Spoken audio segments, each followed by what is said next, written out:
दोस्तों, इस समय पूरे देश में नहीं बल्कि पूरी दुनिया में हलचल मचा हुआ है। ऐसी ऐसी खबर आ रही है जिससे जानकर आप भी चौंकने वाले हैं। वैसे तो खुशखबरी भी है अपने देश में, लेकिन एक ऐसी खबर है जिससे जानकर आप बोलेंगे कि भाई ये हो क्या रहा है।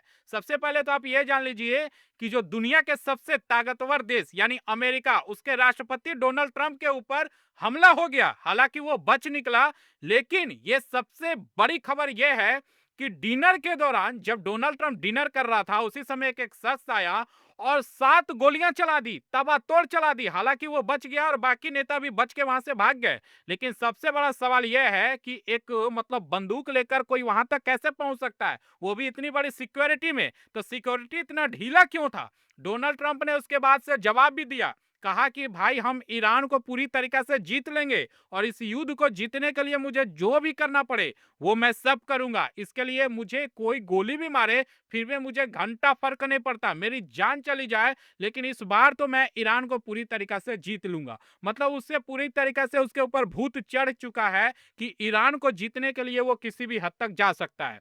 अच्छा, अगली जो खबर यह है कि बंगाल चुनाव जीतने के लिए मोदी जी ने एक संकेत भी दे दिया है। अगर पश्चिम बंगाल में उनकी सरकार बन गई तो खुशी के मारे पूरे देश में जो किसान लोगों को 6,000 रुपए सालाना दिया जाता है, 2-2 हजार रुपए किस्त में, उसे 9,000 रुपए बढ़ाने का फैसला कर लिया है। तो सरकार अगर बन गई तो पूरे पश्चिम बंगाल की नहीं बल्कि पूरे देश के किसानों को सबसे बड़ा फायदा मिलेगा। और जैसे ही यह घोषणा हुआ, उसके बाद से उत्तर प्रदेश के जो पूर्व मुख्यमंत्री हैं, जिनका नाम अखिलेश यादव है, उन्होंने भी किसान लोगों के लिए बड़ी घोषणा कर दी कि अगर अब की बार उनकी सरकार उत्तर प्रदेश में बन गई तो एमएसपी को अस्थायी कर देंगे। और दूसरा, 15,000 करोड़ रुपए का जो गन्ना का जो किसान लोगों को परेशानियां होती है उसे हम स्टेबल कर देंगे। और साथ में जो कर्जा है किसानों का वो पूरी तरीका से माफ कर देंगे। लेकिन कितने लोग इनके ऊपर भरोसा करेंगे? आपको क्या लगता है, कोई भरोसा करेगा इनके ऊपर, अखिलेश यादव जी के ऊपर? खैर, ये तो बात हो गई उत्तर प्रदेश की। अब बात कर लेते हैं थोड़ी दिल्ली के बारे में भी। भाई, दिल्ली में मामला गर्म है। केजरीवाल पार्टी के ये जो महिला है ना, उनके पिताजी का निधन हो गया। उसके बाद से मुख्यमंत्री भी वहां पहुंची थी, तो खैर हमारे तरफ से उनको श्रद्धांजलि। लेकिन खबर यह है कि हरभजन सिंह आम आदमी पार्टी को तो छोड़ दिए, राघव चड्ढा भी छोड़ दिए। राघव चड्ढा को ट्रोल किया जा रहा है, पुराना पुराना वीडियो शेयर किए जा रहे हैं, चलाया जा रहा है कि डर के मारे सीबीआई की जांच वगैरह होने वाला था राघव चड्ढा के ऊपर, हरभजन सिंह के ऊपर, सबके ऊपर होने वाला था। तो डर के मारे ये सातों सांसद जो है आम आदमी पार्टी छोड़कर बीजेपी के गोद में जाकर बैठ गए। और साथ में आम आदमी पार्टी ने क्या किया, हरभजन सिंह को जो पंजाब में जेड प्लस सिक्योरिटी दिया गया था उसे हटा दिया। लेकिन जैसे ही हटाया, केंद्र सरकार सामने आई और कहा भाई आप जेड प्लस सिक्योरिटी हटाते रहो, हम इनको सिक्योरिटी दे रहे हैं। तो भाई केंद्र सरकार ने हरभजन सिंह को सिक्योरिटी दे दिया और जो राघव चड्ढा को जो दिया गया था आम आदमी पार्टी की तरफ से, उसे जो है हटा लिया गया और उसके बदले में केंद्र सरकार भी जो है उनको सिक्योरिटी दे दी है। लेकिन बात यहीं खत्म नहीं हुई। अब बात आ जाती है राहुल गांधी जी के ऊपर, ममता बनर्जी के ऊपर और नरेंद्र मोदी जी के ऊपर भी।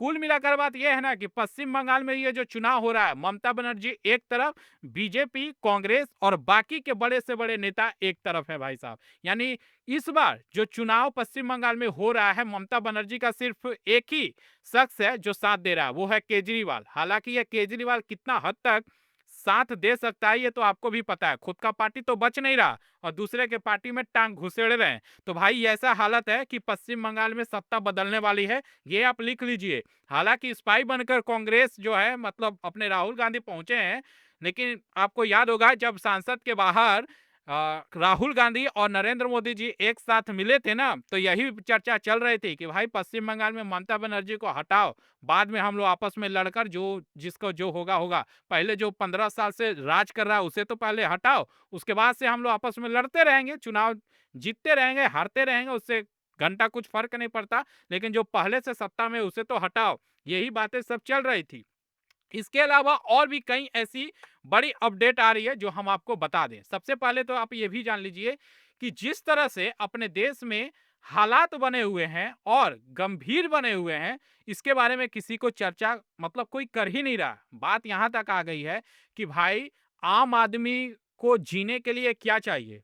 चूल्हा जलना ज़रूरी है, लेकिन भाई साहब ऐसा है कि गैस सिलेंडर को लेकर बहुत सारे जो डीलर हैं ना, उनके ऊपर कर्जा लग चुका है। किसी को 30 लाख का, किसी को 40 लाख का, जिसके बाद से उनका लाइसेंस को रद्द कर दिया गया है। लेकिन उसके उसके वजह से आम आदमी जो है वो फँसे हुए हैं। उनको गैस सिलेंडर पिछले 1.5 महीने से नहीं मिल पा रहा है। उनको वहाँ पर जाना पड़ रहा है प्लांट के पास, वहाँ से डायरेक्ट लेकर आना पड़ रहा है। 3-4 घंटा वहाँ पर उनको मतलब पैर घिसाना पड़ रहा है, तब जाकर उनको गैस सिलेंडर मिल रहा है। तो सरकार कहाँ है? सोई हुई है, क्या कर रही है? कुछ समझ में नहीं आ रहा।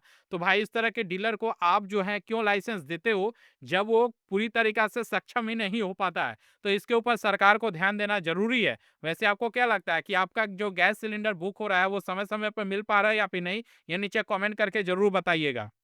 इसके अलावा आपको पता है आम आदमी पार्टी का जो इंस्टाग्राम है उसे सस्पेंड कर दिया गया है और ये सस्पेंड करने वाला और कोई नहीं केंद्र सरकार है। उसके बाद से केजरीवाल ने सवाल उठाना शुरू कर दिया है। केजरीवाल ने कहा है कि मोदी सरकार इतनी डर क्यों गई है जो आम आदमी पार्टी का इंस्टाग्राम को ही सस्पेंड कर दिया है। भाई ऐसा है कि आम आदमी पार्टी का इंस्टाग्राम सुबह से ही नहीं चल रहा है और इंस्टाग्राम बंद हुआ है तो हुआ, साथ में फेसबुक और बाकी के एक दो सोशल मीडिया को भी जो है सस्पेंड कर दिया गया।